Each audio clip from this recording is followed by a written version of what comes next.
আসসালামু আলাইকুম, সবাই কেমন আছেন? আমি আলহামদুলিল্লাহ ভালো আছি। কিছুদিন অসুস্থ ছিলাম, এখন একটু ভালো আছি আলহামদুলিল্লাহ। তো আজকে একটা জিনিস আপনাদের দেখাচ্ছি। যেহেতু অসুস্থ ছিলাম, আপনাদেরকে আপডেট দেখানো হয় নাই, তো হঠাৎ করেই এটা দেখাচ্ছি। এখানে আছে 3টা লাউয়ের চারা। হ্যাঁ, এখানে 3টা লাউয়ের চারা, আর এইটা একটা হাফ ড্রাম, আর এইখানে আছে একটা পুঁইশাক। এটা পুঁইশাকটা আগেই লাগিয়েছিলাম, এর মাঝখান দিয়ে 3টা লাউয়ের চারা লাগিয়ে দিয়েছি।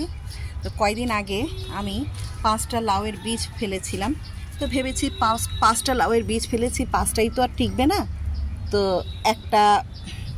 2টা টিকলেও যথেষ্ট। তো দেখা গেল কি 5টা বীজই হয়ে গেছে।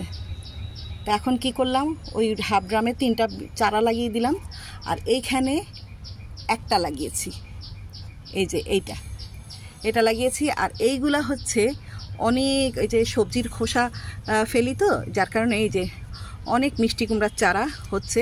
তা আমি এখান থেকে অনেক ফেলে দিয়েছি, তাহলে 1-2টা রেখে দিই। এই যে এটাও তুলে ফেলবো, 1-2টা রেখে দিই এখান থেকে, তাহলে একটা লাউয়ের চারা আর 2টো মিষ্টি কুমড়ার চারা রেখে দেবো, এখানে হয়ে যাবে। তো মাশাআল্লাহ দেখি বেশ ভালোই হচ্ছে। আমি কয়েকটা লাউয়ের চারা, মিষ্টি কুমড়ার চারা ফেলে দিলাম, আরও দেখা যাচ্ছে এখানে আরও 2টো আছে, এই যে 2টো। তো দেখা যাক, আমি 3টা রাখবো, এতগুলো রাখবো না। যে কোনো চারা হোক, যে কোনো গাছই হোক, তুলে ফেলতে খুব মায়া লাগে, কিন্তু করার কিছু নাই, এত তো জায়গা নাই, এত পুষ্টিও খেতে পারবে না। এটা একটা হাফ ড্রাম, তাই 3টা চারা রেখে দিলাম। এবার দেখা যাক এটা কি হয়। আর এইখানে আরেকটা চারা আছে, ওয়ান টাইম গ্লাসে সব করেছিলাম, তো এই আরেকটা চারা আছে, এটা আরেক জায়গায়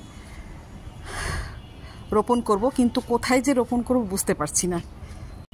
এই বালতিটা খালি আছে এবং এটা মাটি রেডি করা আছে।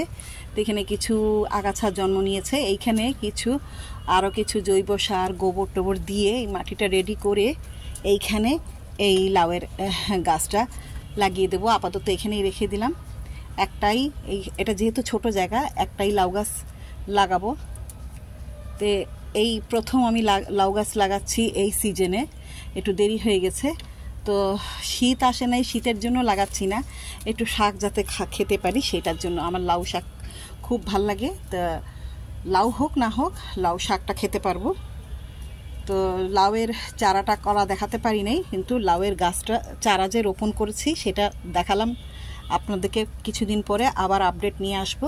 সেই পর্যন্ত আজকে আল্লাহ হাফেজ, আসসালামু আলাইকুম। পুঁই শাকটা 2 হাত মতো লম্বা হয়েছে, আর আমি এখানে মাথাটা ভেঙে দিয়েছিলাম। হ্যাঁ, মাথা ভেঙে দিলে কি হয়, চতুর্দিক দিয়ে গিটে গিটে নতুন করে ডালপালা ছড়াতে থাকে। এটাকে বড় হওয়ার জন্য রেখে দিলাম।